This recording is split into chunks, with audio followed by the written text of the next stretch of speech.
Kembali lagi bersama saya Irfan Sumamura. Pada video ini kita akan belajar dasar-dasar pemrograman Python. Nah, hal pertama yang perlu kita ketahui tentang pemrograman Python ini adalah pertama kali kita bahas dulu pengertian dari pemrograman. Apa itu pemrograman? Pemrograman adalah proses memberikan perintah kepada komputer agar komputer tersebut melakukan sebuah tugas tertentu. Lalu, hal yang kedua yang perlu kita ketahui adalah Python. Apa itu Python? Python adalah sebuah bahasa pemrograman yang sangat fleksibel. Bisa dipakai untuk data science, robotik, otomasi AI, membuat aplikasi web, dan aplikasi desktop. Nah, hal yang pertama kali kita pelajari di pemrograman Python adalah menampilkan tulisan hello world. Caranya itu seperti ini ya. Kita tulis print, buka kurung, lalu buka kutip dan tutup kutip, lalu tulis di dalam hello world. Nah, bisa juga kita tulis yang lain. Saya lagi belajar pemrograman Python misalnya. Python.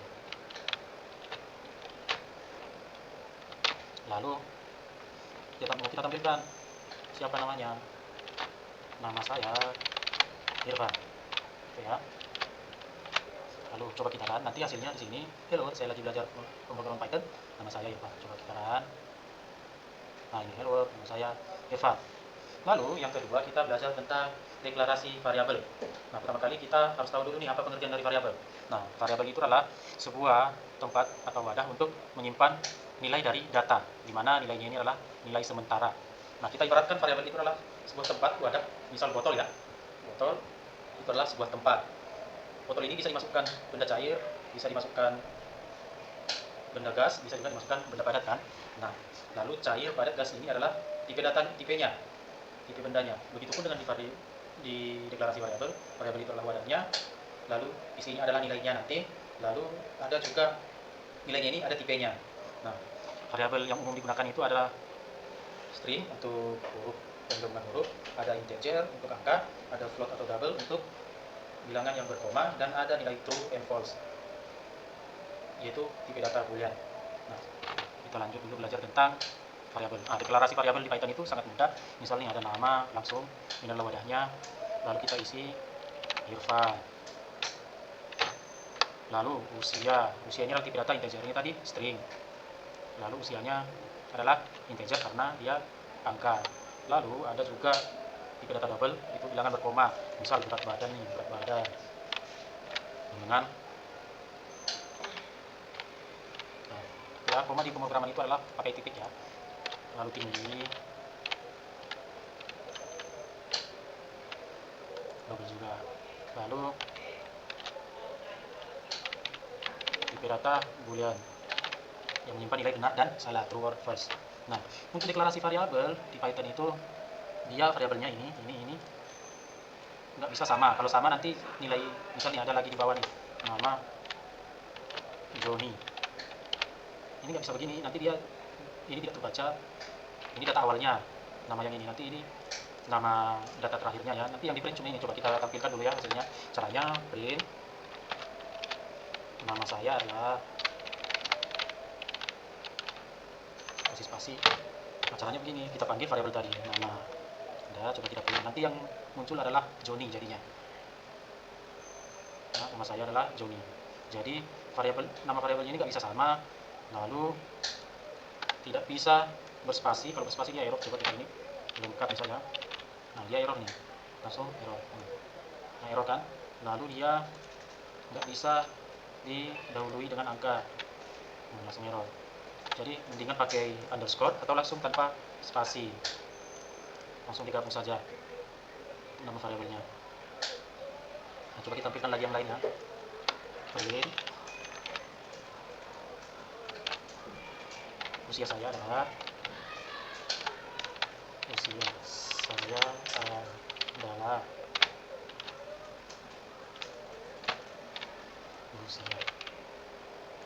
Lalu yang lain, berat badan, print berat badan saya adalah,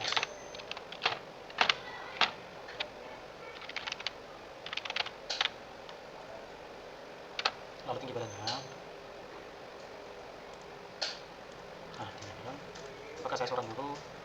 Coba kita run, save dulu baru run.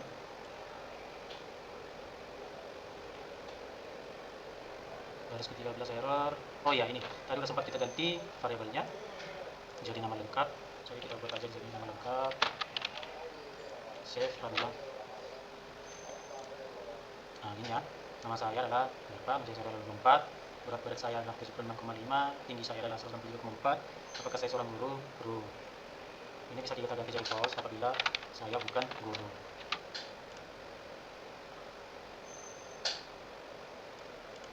Oke, demikianlah untuk fungsi print atau mencetak dan deklarasi variabel pada pemrograman Python. Selanjutnya kita akan belajar tentang operator-operator yang ada pada pemrograman Python. Oke, selanjutnya kita akan belajar tentang operator. Coba kita buat dulu new file ya, operator. Oke. Nah, apa itu operator? Coba kita cari di sini. Operator adalah simbol atau kata kunci khusus yang digunakan untuk melakukan operasi seperti perhitungan, perbandingan logika, atau manipulasi pada nilai dan variabel.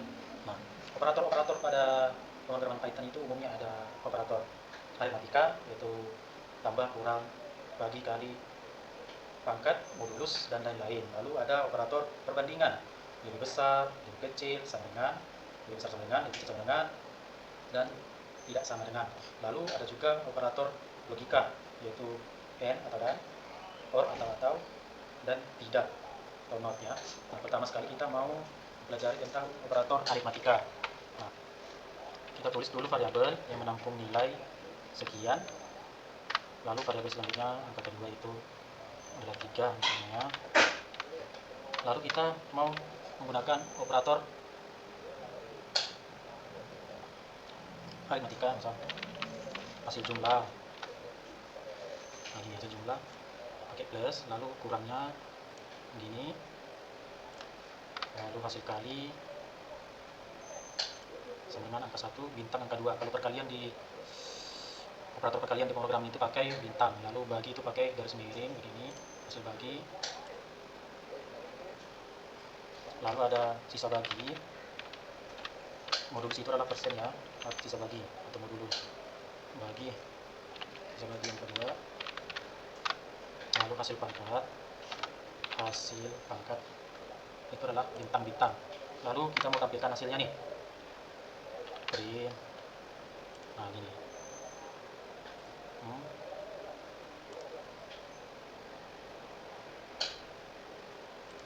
nah ini hasil jumlah, hasil kurang, hasil kali, hasil bagi, bisa bagi, angka. Coba ya kita save dan kita run.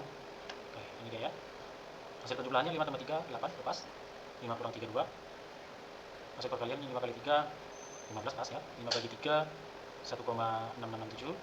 Lalu sisa baginya 5 bagi 3 adalah 1, sisa 2 ya kan. Maka di sini sisa baginya adalah 2. Lalu pangkatnya 5 pangkat 3 adalah 105. 5 kali 5 kali 5 itu 125. Nah, demikianlah operator aritmatika.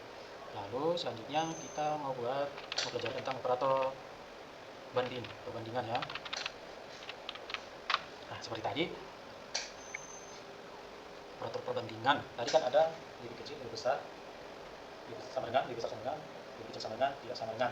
Yang namanya perbandingan itu pasti hasilnya adalah benar atau salah. Misal nih, saya bandingkan, apakah angka 7 lebih besar dari 3? Jawabannya adalah benar. Apakah 7 lebih besar sama dengan 3? Jawabannya adalah benar. Nah, kalau perbandingan itu hasilnya atau nilainya itu sudah pasti benar atau salah. Nah, kita mulai ya. Misal nih ada angka pertama itu sama dengan misal 75. Lalu angka kedua sama dengan 15. Nah, lalu kita bandingkan ya, print.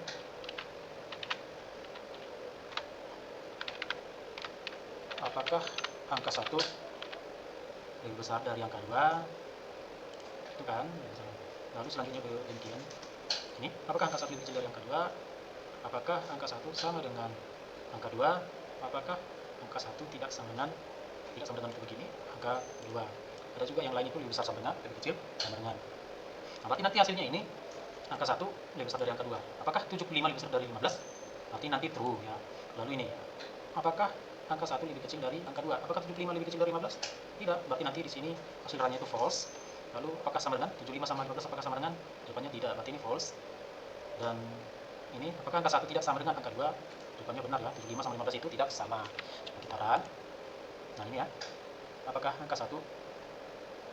Nah, atau langsung aja kita pakai di sini, ini kita format ya, format. Lalu angka 1-nya supaya yang 75 nanti ditampilkan langsung, kita pakai kurung perawat, langsung kita kurung perawat aja.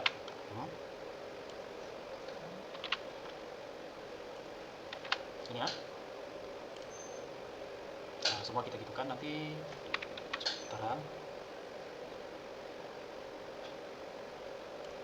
Ini ya. Apakah 75 besar dari 15 tuh? Apakah 75 lebih kecil dari 15? False. Apakah 75 sama dengan 15? False. Apakah 75 tidak sama dengan 15? Itu adalah true. Nah, itulah operator perbandingan. Lalu kita akan pelajari tentang operator logika. Nah, operator logika itu tadi seperti yang saya bilang ada dan, atau, dan tidak. Nah, pada logika dan itu bernilai benar apabila kedua pernyataan itu benar. Jika ada salah satu salah pernyataan dan menggunakan operator logika, maka hasilnya adalah false ya. Dia benar apabila dua pernyataan itu benar. Lalu ada logika atau. Logika atau itu jika salah satu pernyataan bernilai benar, maka hasilnya adalah benar. Kenapa demikian? Contoh nih, saya suruh seorang siswa saya suruh ke kelas A dan kelas B. Supaya dia berhasil melakukan tugasnya dengan benar, berarti dia harus pergi ke dua-dua kelas tersebut. Dia harus pergi ke kelas A dan ke kelas B. Nah, kalau saya suruhnya pakai atau, kamu pergi dulu ke kelas A atau B, dia pergi ke salah satu saja, itu pekerjaannya sudah benar, gitu ya. Nah, coba ini tadi sudah ada nilainya ya, true, false, false, true ya. Kan dulu tadi operator perbandingan tadi ke dalam variabel ya, kita operatorkan, kita bandingkan, banding 1 sama ini. Banding 1 itu angka 1 lebih besar dari angka 2, nanti itu nilainya adalah true. Yang kedua ini angka 1 lebih kecil dari angka 2, itu false. Yang ketiga itu sama dengan, itu false karena tidak sama, lalu tidak sama dengan itu true. Nah, lalu kita mau pakai operator logika. Oke, operator logika n sama dengan banding 1 n banding 2. Lalu logika atau logika or banding 1 or banding 2. Dan ada juga tidak ya.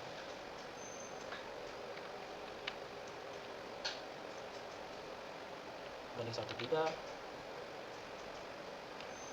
Nah, coba logika not atau tidak sama dengan not banding 1. Bisa juga kita menggunakan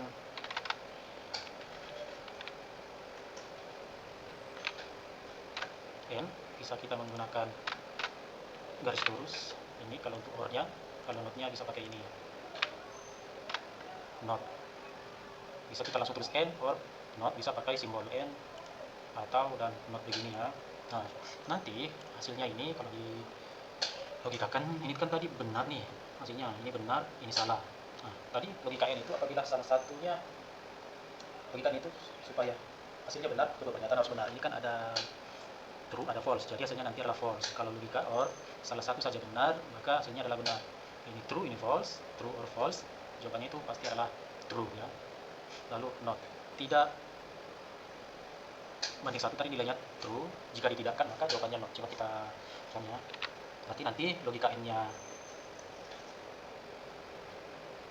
salah, logika or-nya benar, logika not-nya salah. Coba kita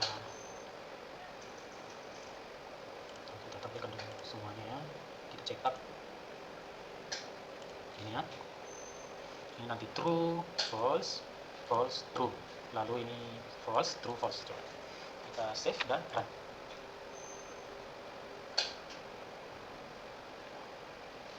Ya, true, false, false, true, false, true, false. Coba ini kita ganti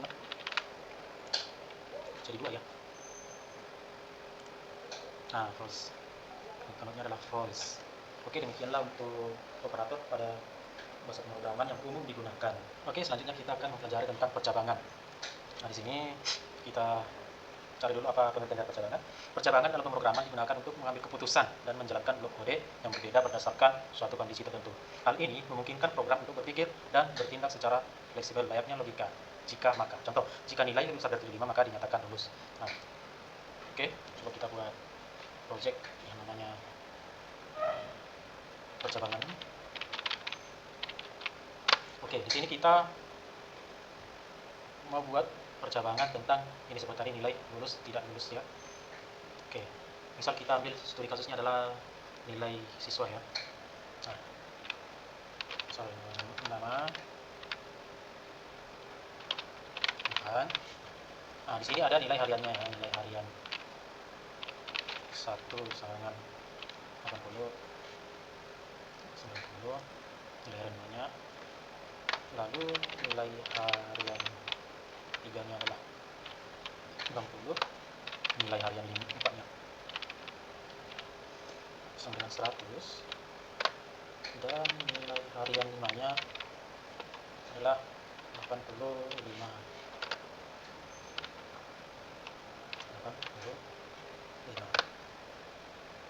Lalu ini kita cari dulu rata-ratanya, rumusnya begini ya. Nilai 1 tambah nilai 2 ditotalkan semua lalu dibagi 5. Inilah operator aritmatikanya. Nilai 1, 2, 3, 4, dan 5 ditambahkan lalu buka kurung tutup kurung 5. Jika kita hilangkan buka kurung dan tutup kurungnya, nanti yang dibagi 5 itu cuma ini, sama seperti matematika. Jika ada penjumlahan dan pembagian dalam satu persamaan, maka yang terlebih dahulu dikerjakan adalah pembagian. Nah, supaya penjumlahannya terlebih dahulu dikerjakan, maka kita pakai kurung. Oke, nilai rata-ratanya. Lalu kita membuat sebuah percabangan untuk memutuskan apakah nilainya itu lulus atau enggak ya. If rata-rata lebih besar sama dengan 75 ini ya, if rata-rata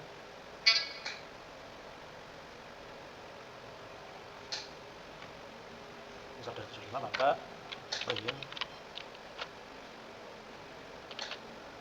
selama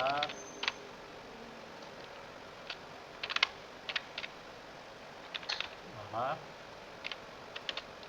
Anda lulus dengan nilai rata-rata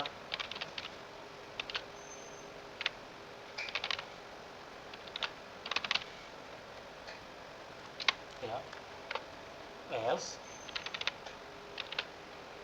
lalu kita ini else selain kondisi lebih besar atau sama dengan 75, jika nilainya selain kondisi lebih besar sama dengan 75 maka tidak lulus ya. Ini.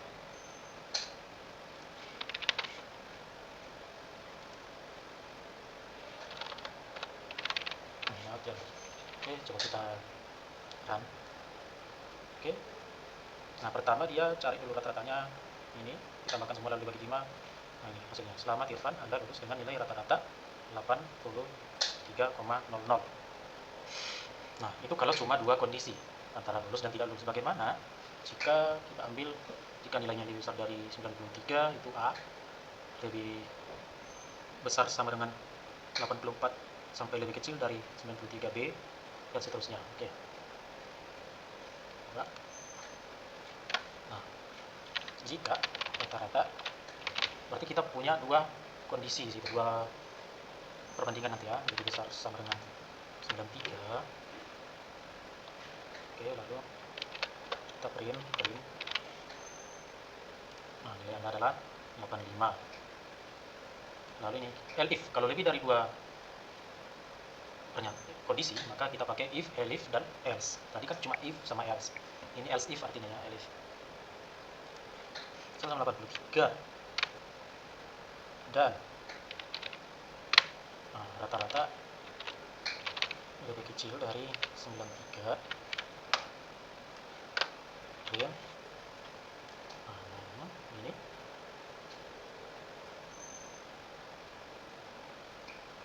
ini 84 lah, 84.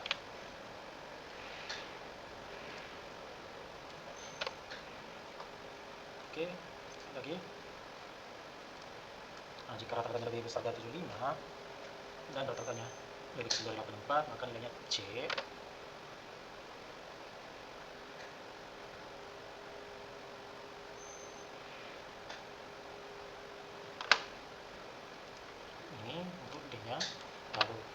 else. Selain dari itu nilainya adalah lalu ini harus kita pakai n lagi ya, siapa tahu ada salah input nilainya lebih dari 100, harusnya enggak bisa ya, ini sama dengan 100 masih bisa. Coba kita run, ini rata-ratanya tadi 83 ya, berarti nanti dia dapat nilai B harusnya. Kita run C ya, 83.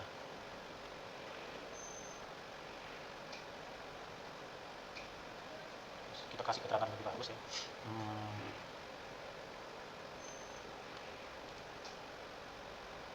Adalah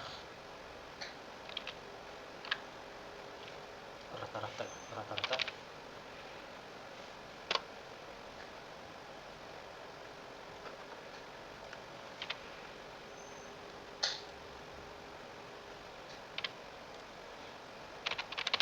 predikatnya gitu ya.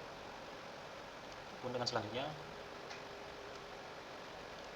gini supaya lebih rapi, nanti nilai rata-rata Irfan adalah sekian, predikatnya sekian. Oke, kita save lalu run lagi. Hanya hasilnya nilai rata Irfan itu 83, predikatnya C. 83 di kondisi mana dia terpenuhi? Apakah 83 lebih besar dari 93?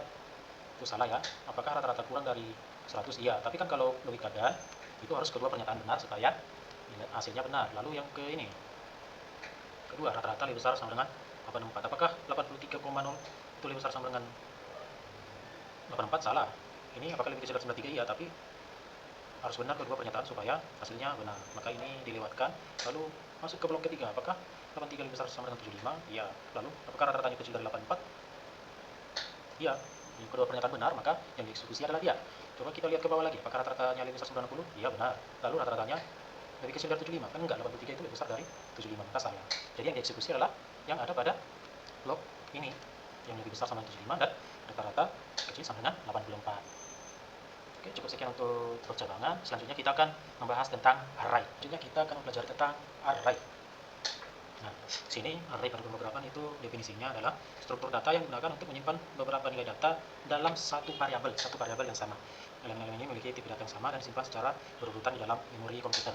Nah, kita buat dulu satu file ya. Array.python. Oke, di sini misalkan ada sebuah kelas yang di dalam ruangan itu ada banyak siswa ya.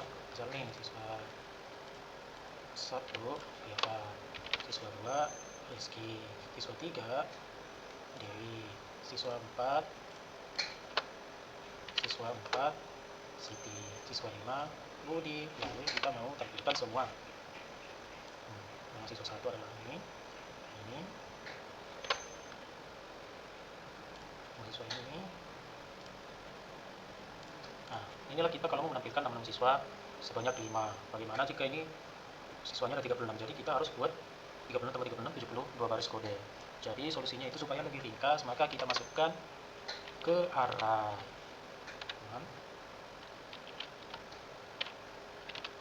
Nah, ini ya, masukkan ke dalam sini supaya tidak terlalu panjang seperti ini. Jadi kita panggilnya ya, cuma tinggal begini, pergi. Nama siswa 1 adalah siswa 0. Nah, 0 ini apa bang? Nah, 0 itu adalah indeks. Nah, di array itu ada yang namanya indeks. Di sini data siswa, isinya ini punya indeks. Indeksnya itu mulai dari 0. Ini indeks ke 0, indeks ke 1, indeks ke 2, indeks ke 3, dan indeks ke 5. Nah, lalu kita tampilkan semua. Nah, kita save, lalu kita run. Nanti hasilnya ini 2 kali ya.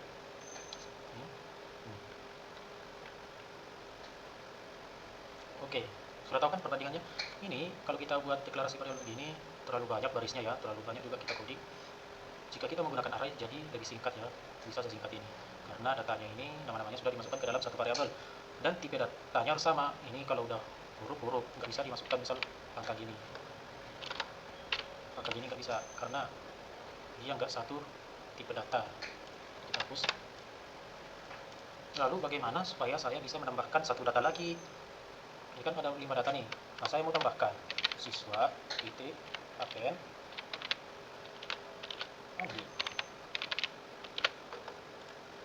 Nah, di sini tinggal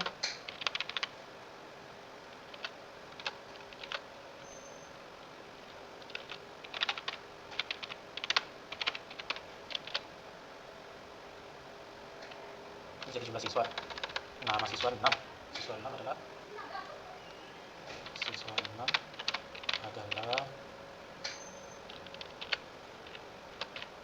siswa pada indeks ke 5. Oke, kita save, kita run. Nanti berarti ada Andi di bawahnya. Ini kita hapus saja karena ini tidak menggunakan array. Kita save, lalu run lagi.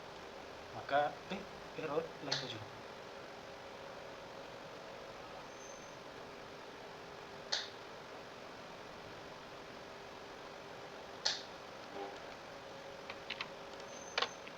Kita save, run. Nah, dia harus di atas ya menambahkannya. Lalu saya mau ganti nih nama Dewi ini jadi Dewa misal. Berarti tinggal siswa. Dia indeks berapa? 0, 1, 2. Indeks kedua saya mau ganti jadi Dewa. Nah, nanti urutannya itu Irfan, Rizky, Dewa, Siti, Budi sama Randi tadi. Coba tekan. Ini yang berganti nih. Siswa ketiganya adalah Dewa. Nah, begitulah untuk array. Oke, selanjutnya kita belajar tentang perulangan. Nah, apa itu perulangan? Perulangan atau looping adalah konsep dasar pemrograman yang digunakan untuk menjalankan serangkaian blok kode secara berulang selama kondisi tertentu terpenuhi. Nah, jadi begini, kita tambahkan dulu ya perulangan. Title. Kayak di sini. Misal kita mau tampilkan hello world sebanyak 10 kali ya. Print hello world. Kita mau print nih hello world sampai banyak banget ya.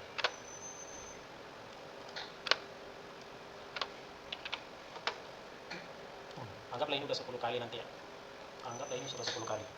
Nah, bagaimana supaya hello world ini kita print banyak tapi tidak sepanjang ini kodenya. Jadi ada yang namanya perulangan.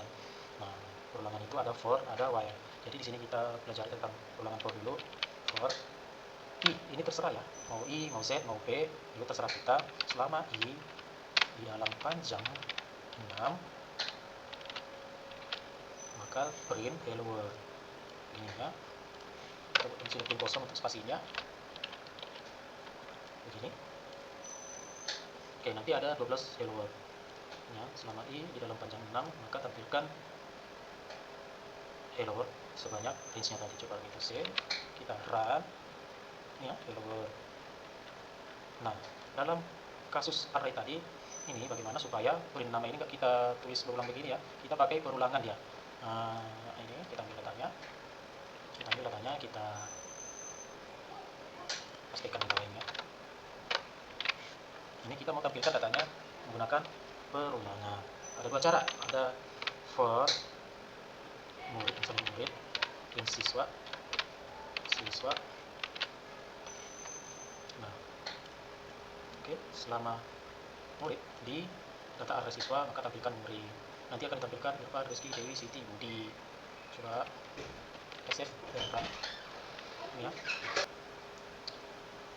Itu tadi ya, ini sudah kelihatan nama siswa adalah Irfan, Rizky, Dewi, Siti, Budi. Nah, kalau kita mau tampilkan begini nih, nama siswa 1 adalah ini, nama siswa 2. Nah, kalau pakai begini dia nggak bisa. Jadi kita pakai cara keduanya, for i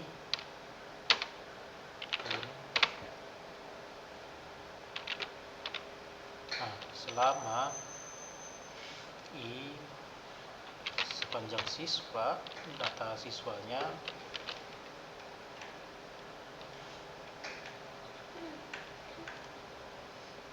siswa.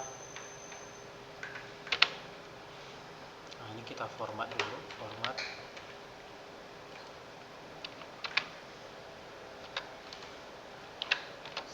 siswa kita isi dengan i ya. Nanti hasilnya siswa 1 adalah ini gitu ya. Coba kita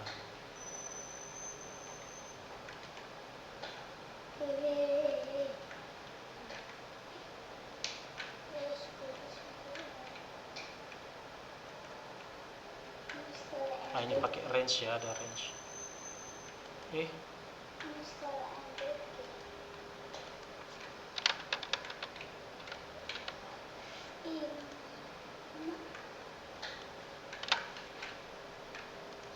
Kita save, kita run apakah sudah berhasil.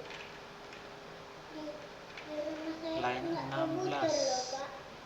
Dulu pas diantar rusak Pak, gara-gara dibanting kontainer dari sana. Berarti harus kita pakai range.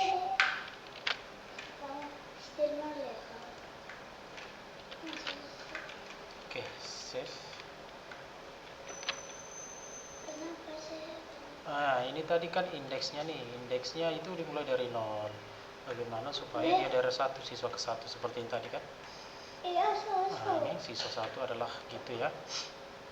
Jadi kita buat I tambah 1. Kita save, lalu kita run.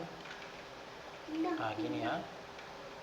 Nama siswa 1 adalah Irfan, nama siswa 2 adalah Rizky, 3 adalah Dewi, 4 adalah Siti, 5 adalah Budi. Sekianlah untuk perulangan pada Python.